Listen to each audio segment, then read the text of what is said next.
जो जो इस चैप्टर है जो आपका संसाधन है भूमि संसाधन। इसी भूमि संसाधन है क्या, भूमि एक महत्वपूर्ण प्रकृति संसाधन है जिस पर मानव जीवन, अन्य प्राकृतिक वनस्पति, आर्थिक क्रियाएं, परिवहन एवं संचार आदि हैं। भूमि एक सीमित संसाधन है, इसलिए भूमि का उपयोग विभिन्न उद्देश्यों के लिए सावधानी और योजनाबद्ध तरीके से किया जाना चाहिए। बच्चों, जो भूमि का भौगोलिक क्षेत्र है भारत में विभिन्न भागों में पाया जाता है, मतलब मैदानों के रूप में पाया जाता है, पठारों के रूप में पाया जाता है, पर्वतों के रूप में पाया जाता है। तो भारत देश में 43% भू क्षेत्र मैदान है जो कृषि योग उद्योग के विकास में सहायक होते हैं। 27% भूभाग जो होता है क्षेत्र वो पठार क्षेत्र हैं, जिनमें पठारों में खनिज हैं, जीवाश्म हैं, ईंधन है और विभिन्न प्रकार के जो अपार भंडार हैं वो पाए जाते हैं। बच्चों, ऐसे ही तीसरा है जो 30% भूभाग जो क्षेत्र पर पर्वत हैं, जो पर्वत, हिमालय पर्वत वगैरह जैसे पहाड़ हैं जो 12मासी नदियाँ के प्रवाह में विकास के लिए अनुकूल परिस्थितियाँ प्रदान करती हैं।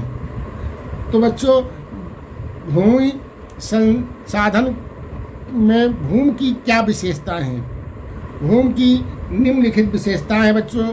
जो भूमि, पहला विशेषता है कि सीमित क्षेत्र है, मतलब भूमि क्या है, एक सीमित क्षेत्र है। इस क्षेत्र को बढ़ाया नहीं जा सकता है, ना घटाया जा सकता है। मनुष्य केवल क्या करता है, मनुष्य केवल भूमि के स्वरूप में परिवर्तन कर सकता है। भूमि मतलब न उसको घटाया नहीं सकते हैं, ना बढ़ा सकते हैं, उसको क्या, उसका रूप परिवर्तन कर सकते हैं। दूसरी विशेषता है बच्चों, ये भूमि हमको प्रकृति की निःशुल्क देन है। ये प्रकृति ने हमें निःशुल्क के उपहार के रूप में प्रदान किया है। प्रकृति जो है, मनुष्य को प्रकृति द्वारा अनेक संसाधन निःशुल्क प्राप्त हुए हैं, जिनमें एक आपका है भूमि। भूमि एक महत्वपूर्ण संसाधन है बच्चों। इस संसाधन की प्राप्ति के लिए मानव समाज को कुछ भी खर्च या त्याग नहीं करना पड़ता है। तीसरा विशेषता अनाशवान है।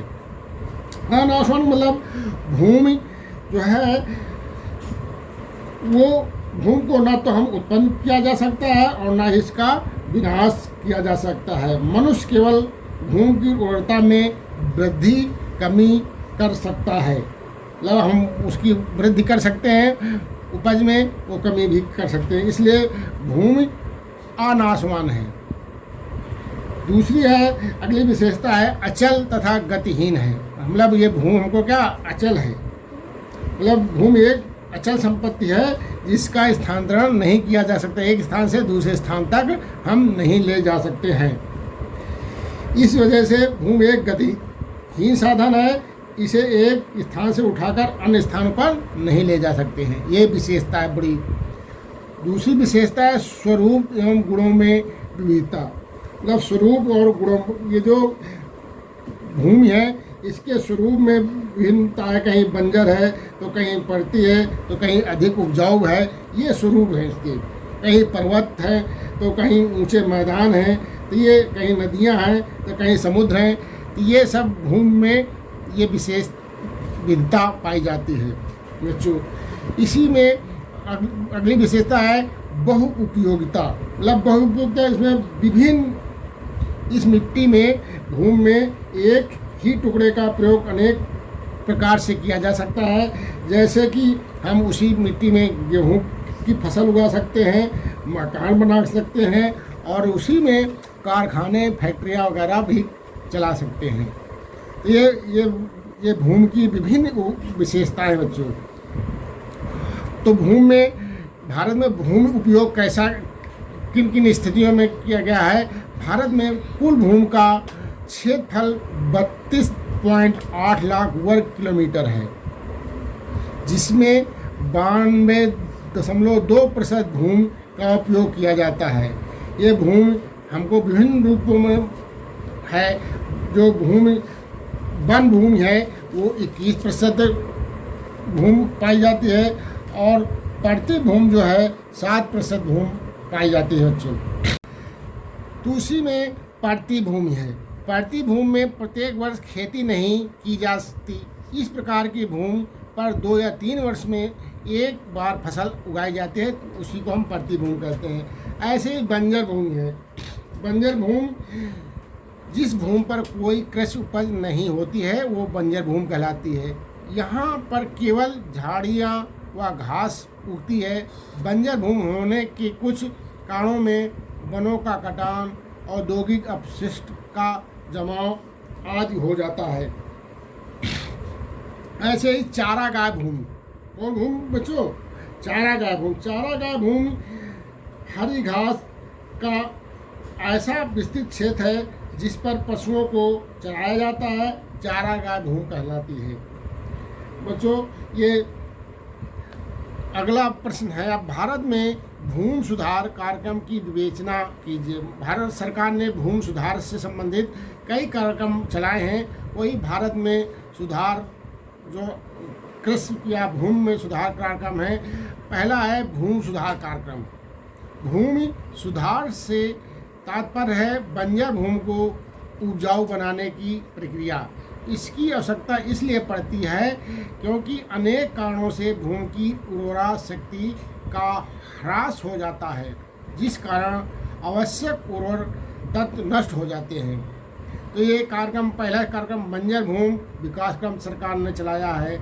वृक्षारोपण कार्यक्रम चलाया है। वृक्षारोपण के द्वारा भूमि को सुधारा जाता है। रेगिस्तानी भूमि विकास कार्यक्रम चलाया गया है। खरी भूमि विकास कार्यक्रम चलाया गया है। ये विभिन्न प्रकार के कार्यक्रम चलाए गए हैं बच्चों।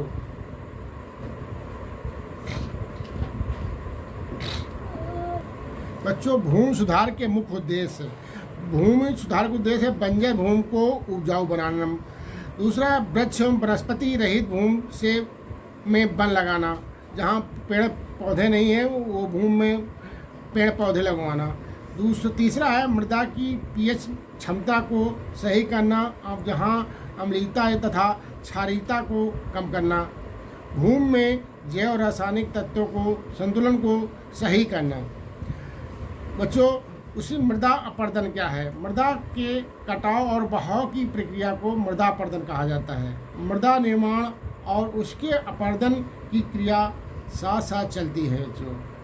अब बच्चों, अगला प्रश्न है, जो एक प्रश्न है, बांगर और खादर मिट्टी में अंतर क्या है?